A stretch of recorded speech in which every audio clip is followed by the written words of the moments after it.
And you're welcome back. Tonight's an occasion to celebrate entrepreneurship, but it's also a chance to recognise how that same imagination could go far beyond business and flourish in all our daily lives. Every year we acknowledge that individual spirit with a special award.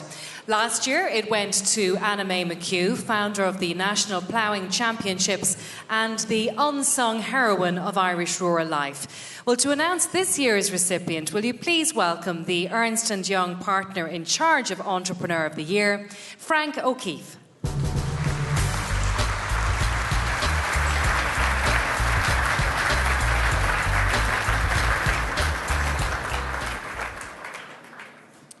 "40 years ago, Ireland wasn't just a different country. It was like a different planet, a stagnant economy, an oil crisis, and the beginning of the Troubles. For nearly everyone, an impossible environment to start a business. However, our special award winner believed in making the impossible possible and practically wrote the book on entrepreneurship. He is a patron of the arts north and south and an advocate for the power of education. He's a trustee of Notre Dame University and is constantly using his influence to nurture links between our nations. He is a true champion of Ireland at home and abroad, and this year we are honoured to mark his exceptional life's work. Innovation, inspiration, passion. Every enduring masterpiece begins with a blank canvas and a vision. In 1973, armed with a good idea and the determination to see it through, Martin Naughton set up a factory making electric heaters in the middle of an energy crisis. Within that frame, Glen Dimplex was first imagined, and 40 years later, it's a worldwide leader in electrical appliances with annual revenues of more than €1.5 billion. Nobody ever started a big business. Every single business, no matter how big it is, started in an office or a shed somewhere. We started with 7 people. Our ambition was, and we felt we could do it, we could end up having a business that would have 100 people, which we would run ourselves. And never, under any circumstances, grow bigger than that. Now, we made profit every year since inception. We employ over 10,000 people now. So the business plan was a complete failure. I mean, people from Dublin, once they passed Swords, their knuckles went white on the steering wheel. But we understood the border. And yet, you know, it was a very troubled place. I could never have believed that it would have taken another quarter of a century, 25 years, before there was a peace process, like wasted years. The Glen Dimplex factory in Newry in the 70s offered a subdued population a glimpse of a hopeful future. The practical demonstration of North-South cooperation was central to the peace that would eventually come. Newry was the second highest black spot in Europe. You had 3 generations of people who never worked. So kids who left school had never seen their parents work, or indeed their grandparents work. Yet these were the finest labour force I've ever had when you give them a chance. Martin's unique understanding of the extraordinary drawing power of Ireland for Irish America brought the Notre Dame and Navy football teams to Dublin this summer. That weekend, 35,000 sons and daughters of the diaspora came home. The football supporters comprising a who's who of corporate Irish America. It wasn't just a football game. There was an economic council in government buildings. There was academic conferences. We had a whole week of events all around it. Nearly killed me. But it just went on and on and on. But they've gone back with a reservoir of goodwill towards this country. I have no doubt that an extraordinary amount of benefits are going to come to the country for this. I have no doubt that we'll be back and back in bigger numbers. Martin Naughton's life's work now allows him to share his success. The Naughton Foundation quietly sponsors hundreds of science, technology and engineering students on both sides of the Atlantic. And the foundation dedicates funds to the arts and culture with the proviso that all the projects must benefit Ireland. Life is not just about making money or about bottom line. I mean, if we don't make profits, we don't make money, we're not able to do anything.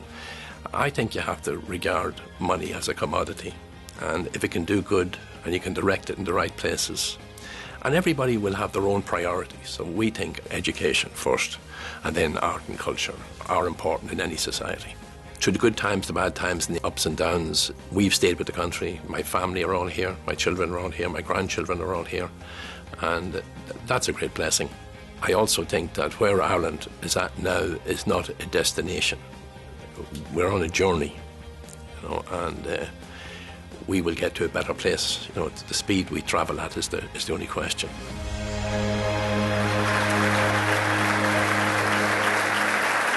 And the winner of this year's Ernst & Young Special Award is Mr. Martin Naughton.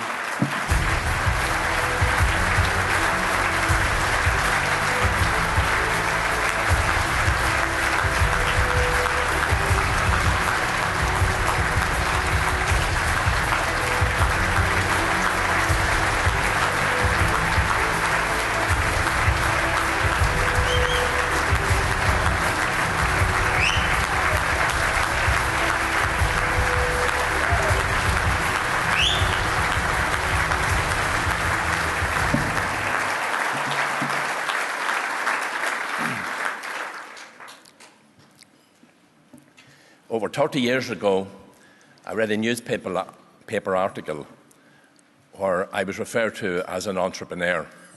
I had to check what the word meant. It's wonderful this evening to see a room full of entrepreneurs, and that's the new Ireland. These are people who don't sit around moaning or complaining. They roll up their sleeves and just get on with it. I want to congratulate all the people who participated this evening, and I want to thank Ernst & Young for this lovely award. Thank you so much.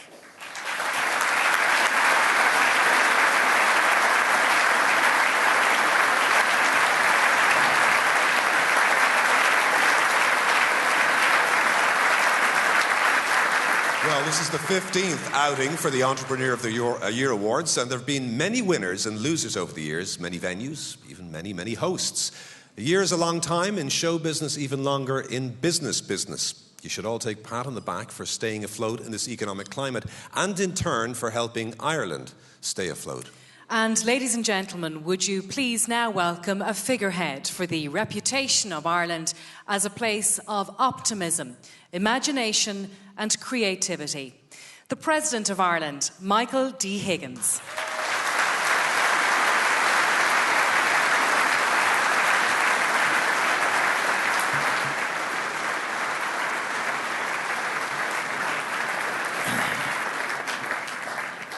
Díomh go léir tá fíorátha saram féin seilibh an ócáid speisialta agus tábhachtach seo agus muid cilúra spritna bhíon tríochta agus ag brunna gradam tógraí éasúile.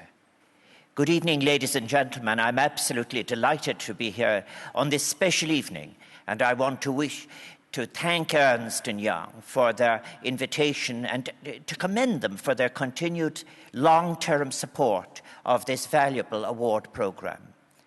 These awards give deserved recognition to the entrepreneurial talents of men and women across this island, whose commitment, drive, hard work continues to play a central role in our future economic advancement.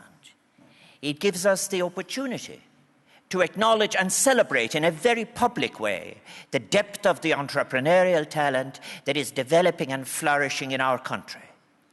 And I know that the 24 finalists tonight, they've already been on an exciting journey earlier this year, one that has taken them from Haiti to Silicon Valley.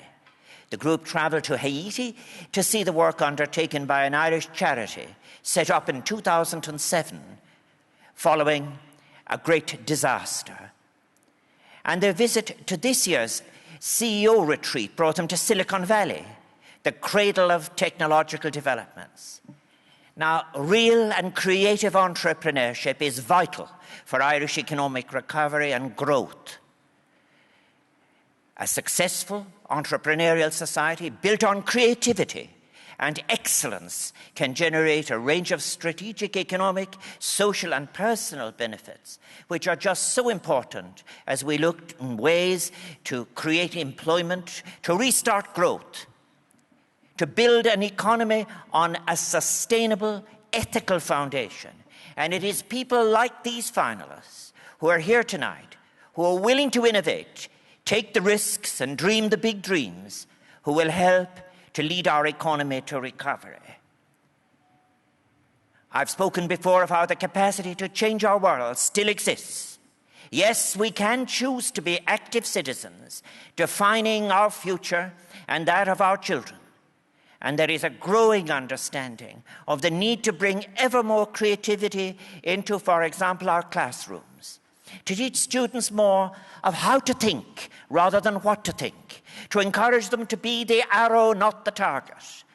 And after all, when old assumptions and certainties are challenged, students have taken their first steps in a journey of hope.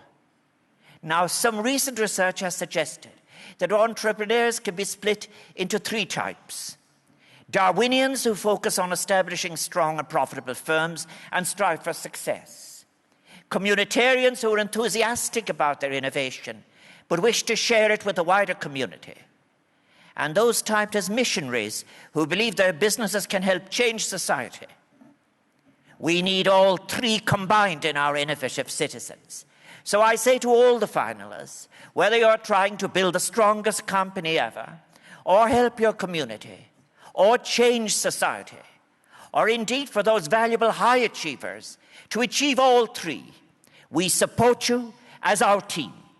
I sincerely congratulate all of the 2012 finalists for your achievements this far, and I want to wish you both personal and business success for the future. Ladies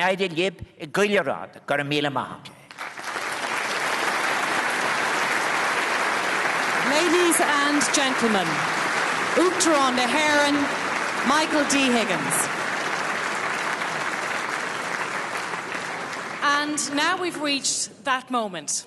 Yes, the moment where we discover who is the 2012 Entrepreneur of the Year. Now, one person certainly knows the answer, and he is Mike McCurr from Ernst & Young.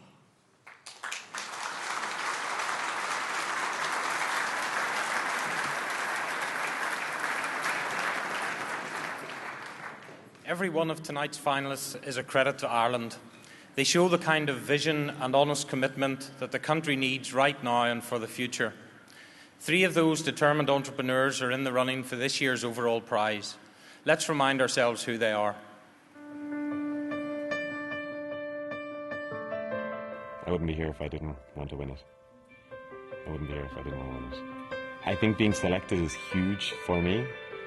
I'm extremely motivated to win, and competition makes it more fun. I think we've already won, in a sense. There's a level of engagement and networking that's happening. I think the recognition that comes with this is fantastic. It should be a great accolade and something that we'd be delighted if that happens. Obviously, nobody knows all the 24 companies here. They all have a good story in their own right, you know. So, yeah, time will tell, you know.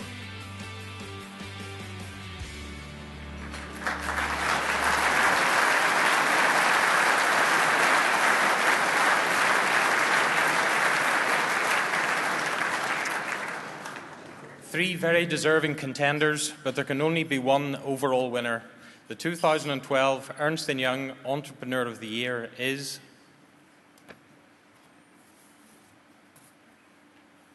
Edmund Harty, Dairymaster.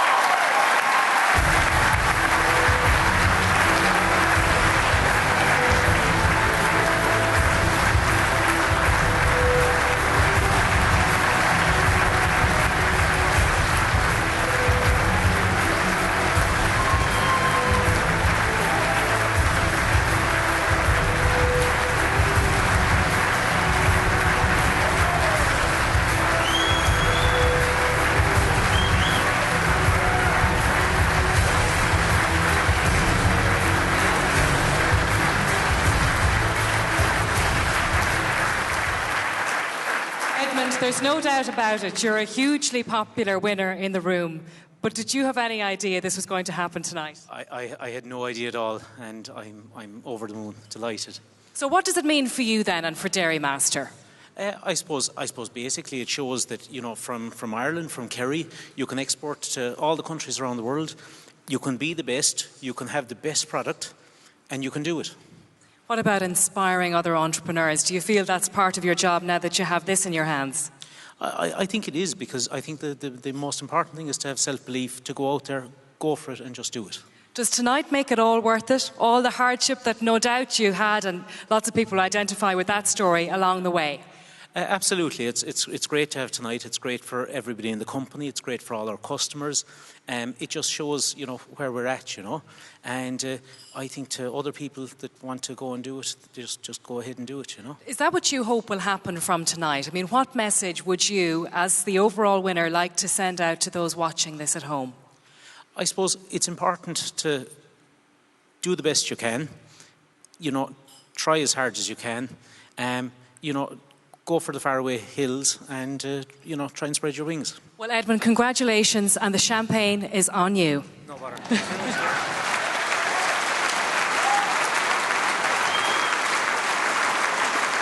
Your Entrepreneur of the Year, Edmund Harty.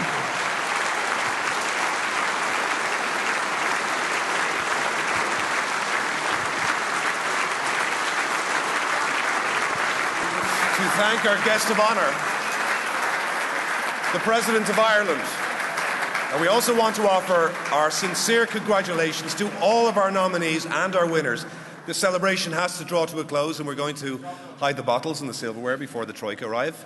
But from us, it's E&Y agus Colasov.